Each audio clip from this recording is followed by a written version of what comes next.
Assalamualaikum warahmatullahi wabarakatuh. Kami mahasiswa semester 1 Universitas Negeri Makassar, program studi Psikologi Fakultas Psikologi tahun 2022. Video ini kami buat guna memenuhi salah satu tugas dari Sejarah Aliran Psikologi oleh dosen pengampu Ibu Dr. Herani Nur, SPSI MSc. Kami, kelompok 5 dari kelas C, telah melalui diskusi panjang sehingga mampu mempresentasikan dan menjelaskan sejarah psikologi secara sistematis, mulai dari masa Yunani kuno hingga berdirinya psikologi sebagai ilmu. Sebelum itu, mari berkenalan dengan kelompok kami.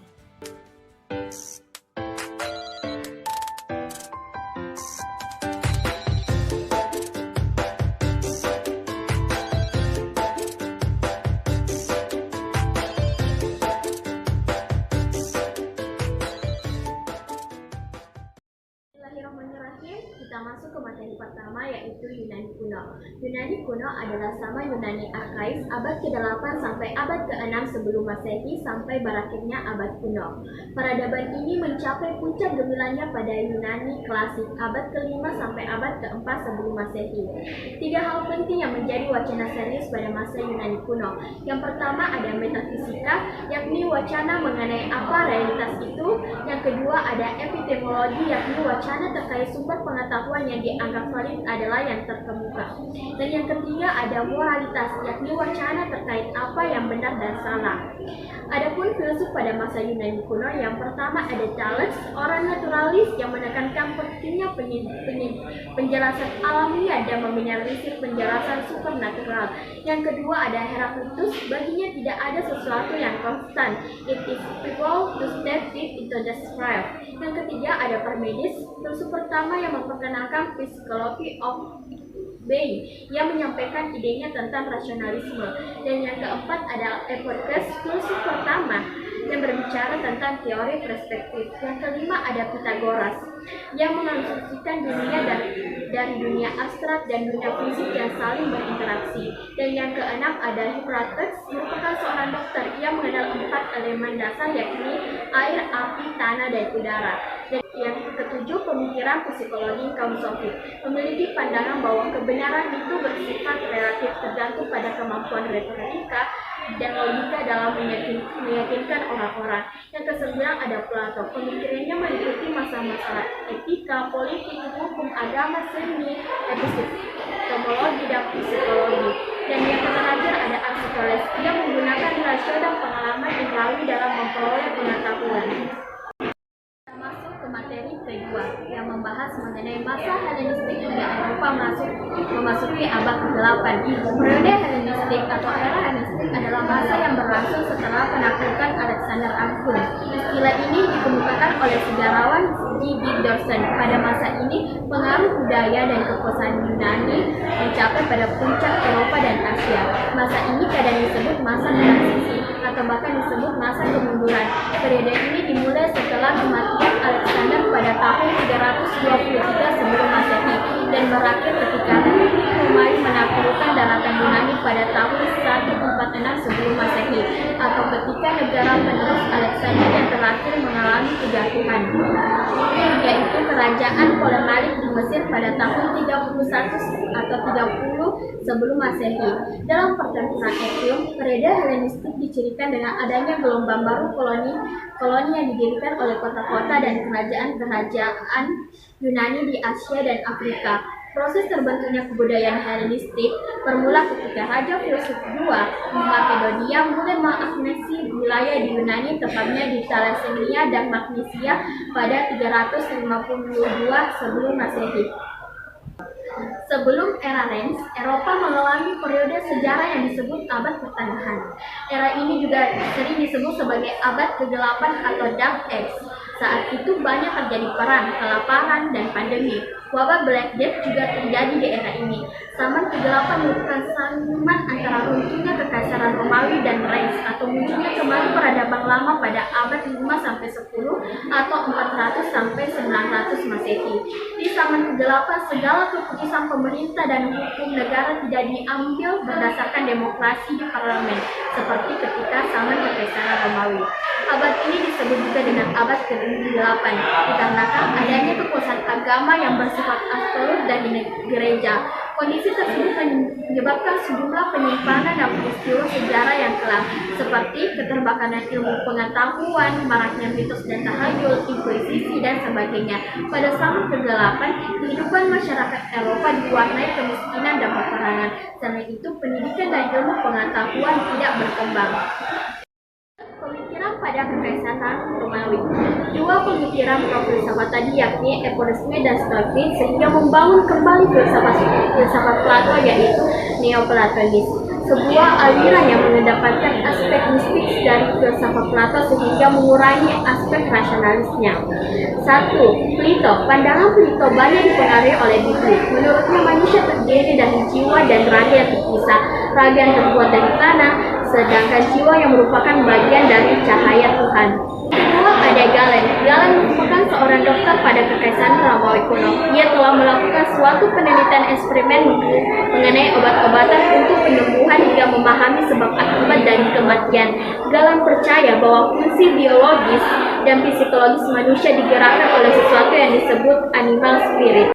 Ada Plotinus. Menurutnya, segala sesuatu itu bersifat hierarkis dan posisi tertinggi dari hierarkis tersebut adalah jiwa, seperti dengan filsafat Plato.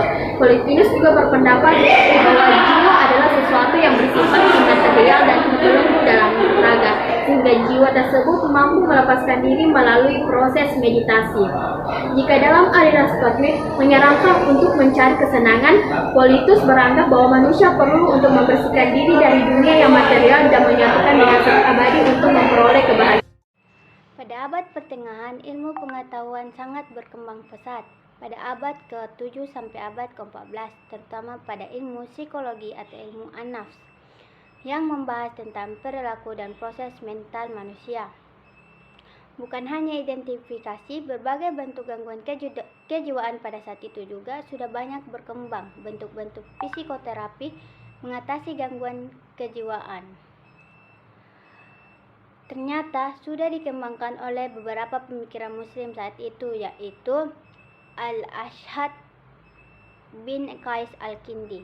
Al-Kindi sering dikenal sebagai filsuf pertama di tanah Arab. Al-Kindi banyak dipengaruhi oleh pemikiran filsuf Yunani kuno. Pemikiran Al-Kindi yang berhubungan dengan psikologi antara lain jiwa, kecerdasan, dan strategi kognitif mengatasi grief atau kesedihan. Selanjutnya, Abu Bakar Muhammad Ibnu Zakaria Ibnu Yahya Ar-Razi. Abu Bakar Muhammad Ibnu Zakaria Ibnu Yahya Ar-Razi biasa dikenal dengan Razes. Ia pun dilahirkan dekat Teheran pada tahun 865 dan meninggal pada tahun 925. Pemikirannya tentang psikologi, Ar-Razi membahas keutamaan dan kemuliaan akal, pengandalan hawa nafsu, pemikiran Plato mengenai etika. Selanjutnya, Abu Nas Ibnu Muhammad Ibnu Takhar Al-Farabi. Al-Farabi termasuk filsuf yang berpengaruh besar pada pemikiran filsuf selanjutnya. Ia lahir pada tahun 870-an di daerah Khorasan dan meninggal pada tahun 950-an di daerah Damaskus. Katanya dengan psikologi, Hakway menyebutkan bahwa Al-Farabi adalah ahli psikologi sosial karena ia dianggap orang yang pertama kali menyatakan bahwa manusia mempunyai kecenderungan bawaan untuk selalu bersama orang lain. Selanjutnya, Ibu Zaid Ahmad Ibnu Sal Al-Bahki. Abu Zaid Ahmad Ibnu Sal Al-Bahki atau biasa dengan dipanggil Al-Bahki tertarik pada berbagai bidang ilmu seperti matematika, geografi, kedokteran, astronomi, filsafat, dan juga psikologi. Ia dianggap tokoh yang sudah membahas masalah kesehatan mental dan menghubung-hubungkan antara penyakit fisik dan penyakit mental. Selanjutnya, Abu Ali Al-Husain Abdullah Ibnu Sina. Abu Ali Al-Husain Abdullah Ibnu Sina bisa dipanggil Sina atau nama Eropanya dikenal dengan Avicenna. Ibnu Sina lahir pada tahun 980-an di Afshanan dekat Bukhara. Ibnu Sina kemudian mengembangkan hierarki seperti yang pernah disampaikan oleh Aristoteles. Menurutnya, jiwa memiliki 3 tingkatan, yaitu jiwa nabati, jiwa hewani, dan jiwa insani. Jiwa nabati memiliki 3 daya keutamaan. Yang pertama, jiwa untuk mengonsumsi, untuk tumbuh, dan untuk mereproduksi. Jiwa hewani memiliki 2 daya atau kemampuan, yaitu bergerak dan kemampuan untuk mempersepsi. Jiwa insani atau jiwa rasional terdiri dari 2 kemampuan, yang keduanya disebut dengan akal atau intelek, yaitu akal praktis dan akal teoritis. Selanjutnya, Abu Ali Ahmad bin Muhammad bin Yakub Ibnu Miskawi. Ibnu Miskawi dilahirkan di Rain atau Iran pada tahun 940, meninggal di Isfahan pada tahun 1030. Menurut Iran, jiwa dianggapnya lebih muda daripada tubuh. Jiwa memiliki hukumnya tersendiri yang berbeda dengan hukum-hukum indrawi. Selanjutnya, Abu Hamid Muhammad Al-Ghazali. Al-Ghazali dilahirkan di Tus, Khorasan pada tahun 1058 dan meninggal pada tanggal 18 Desember 1111. Hakwe menjelaskan bahwa psikologi Al-Ghazali terpusat pada upayanya untuk memahami diri manusia seperti tujuan hidup manusia dan faktor-faktor yang membuatnya bahagia dan celaka. Selanjutnya, Fakhr al-Din Muhammad Umar Ar-Razi. Fakhr al-Din Muhammad Umar Ar-Razi dikenal juga dengan Fakhruddin Ar-Razi, terlahir di Rain, Teheran, Iran pada tahun 1149 dan meninggal pada tahun 1209.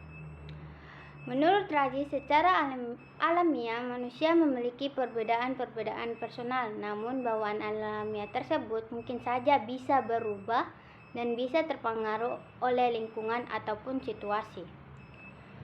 Selanjutnya, Abu Walid Ibnu Rusyid. Abdul Walid Rusyid dikenal juga dengan nama Ibnu Rusyid atau di barat dipanggil dengan nama Averroes.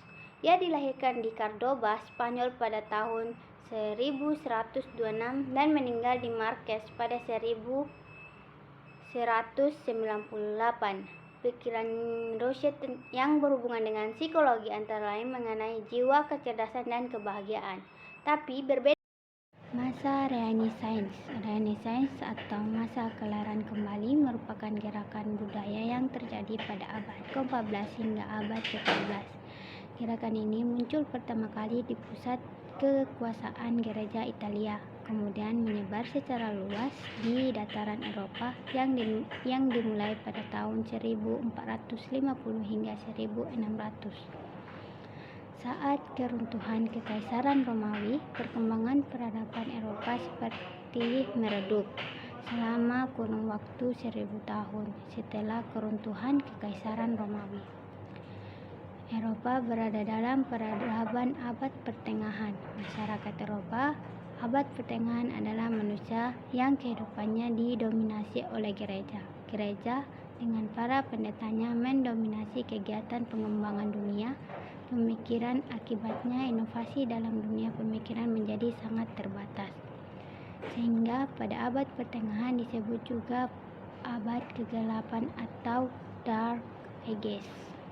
Pada abad ke-14 Masehi, kehidupan masyarakat Eropa dilanda berbagai bencana seperti kekacauan politik, krisis ekonomi, dan wabah penyakit pes atau Black Death.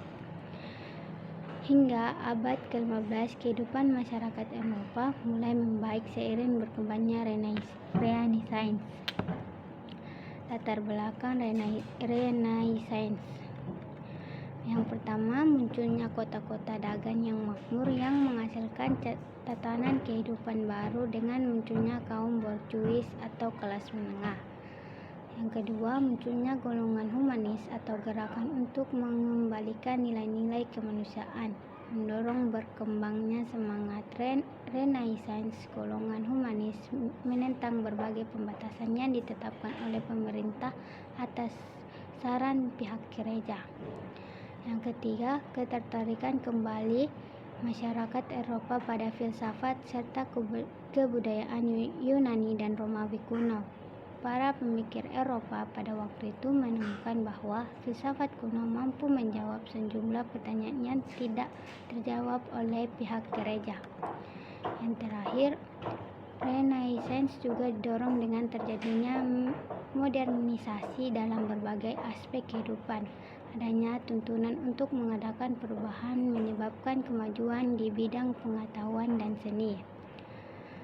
Pandangan yang muncul pada masa Renaissance atau Humanisme. Yang pertama, Francescus Petrarch. Abad pertengahan, fokus pikirannya ada pada paham skolatisme atau filsafat Aristoteles, menekankan dasar rasional pada iman. Pada dasarnya, Petrarch tidak menciptakan filsafat baru, tetapi ia membantu dogma baru bagi ilmu pengetahuan modern seperti oleh Copernicus, Kepler, dan Galileo. Yang kedua, Giovanni Pico. Pico dapat dikatakan sebagai manifesto humanisme. Ia membuat orasi humanistik antara lain manusia adalah pusat alam semesta, manusia itu bermartabat dan manusia itu bebas. Dan yang ketiga, Desiderius Erasmus. Filsafat Erasmus memiliki banyak kesamaan dengan sinisme kuno, yang dimana ia menentang segala kepercayaan yang bersifat fanatik. Ia juga merupakan penggerak dalam bidang pendidikan untuk perempuan. Dalam perkembangannya sebelum tahun 1879, psikologi masihlah suatu ilmu yang tergabung ke dalam ilmu filsafat. Pada saat itu sebenarnya sudah terdapat banyak sekali para ilmuwan atau sarjana-sarjana yang tertarik untuk mengkaji pengetahuan tentang kejiwaan. Namun kajian yang dilakukan hanya terbatas pada sesuatu yang bersifat kejiwaan dan belum terstruktur. Barulah setelah tahun 1879, psikologi berhasil berdiri sebagai disiplin ilmu dan membangun kerangka keilmuannya sendiri. Hal tersebut tidak lepas dari kontribusi dari seorang Wilhelm Wundt. Ia membuka laboratorium psikologi untuk pertama kalinya di dunia yang terletak di Jerman. Gerakan Wundt ini telah menjadi pembuka dan pendorong bagi para ilmuwan-ilmuwan terdahulu, terutama di Eropa, untuk kembali mengkaji unsur-unsur kejiwaan dan kepribadian manusia. Tujuan-tujuan psikologi sebagai ilmu antara lain menganalisis proses-proses kesadaran berdasarkan elemen dasarnya, menemukan bagaimana elemen tersebut saling bersintesis dengan terorganisir, menemukan hukum yang mengatur pengorganisasian elemen kesadaran tersebut. Dua elemen yang meliputi kesadaran ini antara lain sensasi dan perasaan. Sensasi dapat dibedakan berdasarkan intensitas, durasi, dan sumber inderanya, dan emosi ialah komplement subjektif dari sensasi namun tidak muncul secara langsung oleh organ indera. Kemudian pengelolaan unsur-unsur dalam pengalaman sadar juga ada dua. Yang pertama yaitu persepsi, yang merupakan kombinasi dari kesan-kesan indrawi dan merupakan suatu proses pasif yang dipengaruhi oleh stimulasi fisik, anatomi, dan pengalaman masa lalu. Dan yang kedua adalah apersepsi, yakni proses pengorganisasian elemen-elemen kesadaran menjadi suatu kesadaran penuh. Prosesnya bersifat aktif dan dapat dikendalikan sebab berkaitan dengan perhatian atau atensi yang dipengaruhi oleh keinginan. Selanjutnya yaitu pasca pendirian psikologi sebagai ilmu. Tokoh yang pertama adalah Franz Brentano. Brentano mengajukan dua cara untuk mempelajari tindakan mental. Yang pertama yaitu melalui memori, yang kedua yaitu melalui imajinasi. Tokoh yang kedua yaitu Karl Staff. Menurut Staff, menganalisis pengalaman dengan mereduksinya ke dalam elemen-elemen mental akan membuat pengalaman tersebut menjadi artifisial atau palsu dan tidak alamiah. Tokoh selanjutnya yaitu Hermann Ebbinghaus. Dalam penelitiannya, Ebbinghaus menggunakan nonsense syllables atau kata-kata yang tidak bermakna untuk mempelajari proses belajar dan ingatan. Tokoh yang terakhir yaitu Oswald Kulpi. Aliran Wurzburg menolak anggapan Wundt bahwa berpikir itu selalu berupa image atau bayangan dalam alam pikiran. Kulpi berpendapat pada tingkat berpikir yang lebih tinggi apa yang dipikirkan itu tidak lagi berupa image, tapi ada pikiran yang tak terbayangkan. Selanjutnya kita akan beralih ke perkembangan psikologi pasca berdiri sebagai ilmu. Yang pertama ada strukturalisme. Dalam melihat perbedaan pendekatan strukturalisme antara Titchener dan Wan terdapat pada metode eksperimental. Ilmu pengetahuan yang dipegang oleh Wan, sedangkan Titchener menggunakan pendekatan strukturalisme. Dalam hal ini juga terdapat perbedaan antara pandangan Wan dan Titchener terhadap introspeksi. Menurutnya, pokok kajian yang cocok dengan psikologi adalah pengalaman sadar. Hal ini berbeda dengan pokok kajian sains lainnya yang bersifat independen dari orang yang mengalaminya seperti cahaya dan suara yang dapat dipelajari oleh fisikawan. Adapun 3 kondisi kesadaran, yang pertama ada sensasi yaitu elemen dasar dari persepsi, yang kedua adalah image yaitu elemen dari ide, dan yang ketiga adalah afeksi yaitu elemen emosi. Selanjutnya beralih pada pandangan fungsionalisme. Konsep fungsionalisme oleh James ini muncul sebagai kritik terhadap aliran strukturalisme Wan. Jika strukturalisme menekankan pada fakta dan struktur kesadaran, fungsionalisme lebih menekankan pada fungsi kesadaran. James beralasan dengan mengetahui fungsi kesadaran, maka kita dapat mengetahui pikiran dan perilaku manusia secara sempurna. Perbedaan fungsionalisme dan strukturalisme dapat digambarkan dari segi pendekatan. Strukturalisme menganalisis struktur pikiran, sedangkan fungsionalisme menyoroti fungsi dari tingkah laku individu pada lingkungan. Selanjutnya ada 3 prinsip. Yang pertama prinsip kesadaran, self, dan emosi. Prinsip kesadaran itu adalah bersifat adaptif, antara lain bersifat pribadi. Kesadaran adalah milik individu itu sendiri, bukan orang lain. Yang kedua adalah kesadaran itu tidak statis, melainkan mengalir seperti air. Yang ketiga adalah terus-menerus, elemen kesadaran tidak dapat dibagi. Dan yang keempat adalah selektif, atau kesadaran merupakan adaptasi manusia dari usahanya mempertahankan jenis dan dirinya. Kemudian ada self. Di sini James membagi self dalam 2 bagian. Yang pertama self sebagai me dan self sebagai I. Yang pertama self sebagai me itu ada memiliki 3 komponen. Yang pertama diri material, yang kedua diri sosial, dan yang ketiga diri spiritual. Selanjutnya self sebagai I yaitu sebagai ego murni. Bagi James, ego murni adalah segala sesuatu yang bersifat tali penghubung antara masa lalu, sekarang, dan masa depan. Selanjutnya adalah emosi. Ada beberapa prinsip penting terkait emosi yang patut diperhatikan. Pertama, emosi berhubungan langsung dengan perubahan fisiologis, rasa marah, cinta, takut, dan sebagainya. Tidak hanya memaksa seseorang untuk bertindak, tetapi juga memicu perubahan-perubahan ekspresi seperti mimik wajah, napas, sirkulasi darah, serta fungsi organik lainnya dengan cara-cara tertentu. Kedua, emosi adalah persepsi pikiran antara kondisi fisiologis yang dihasilkan dari beberapa stimulus. Selanjutnya, psikologi Hugo Mosterberg. Beliau berjasa pada banyak bidang di psikologi, antara lain itu ada bidang klinis dan psikoterapi. Menurutnya, proses psikologi selalu memiliki korelasi fisik yang terletak di otak, dengan mana psikopatologi dapat diamati melalui saraf dan juga melalui pengamatan perilaku. Selanjutnya, pada bidang forensik, sesuatu yang terutama difokuskan oleh Mosterberg adalah studi tentang kesaksian saksi mata, menganalisis bagaimana orang melihat atau berpikir saat telah melihat hal-hal yang tertentu.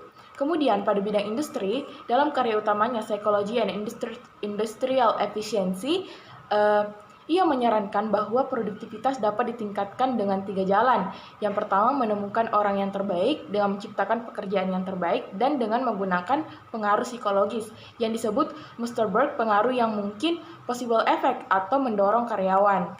Selanjutnya, psikologi Granville Stanley Hall.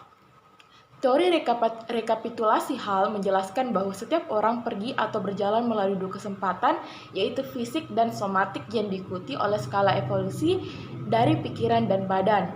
Teori nurture yang merupakan perkembangan teori rekapitulasi menekankan bahwa perubahan-perubahan yang spesies kita lalui selama evolusi. Selanjutnya, psikologi John Dewey.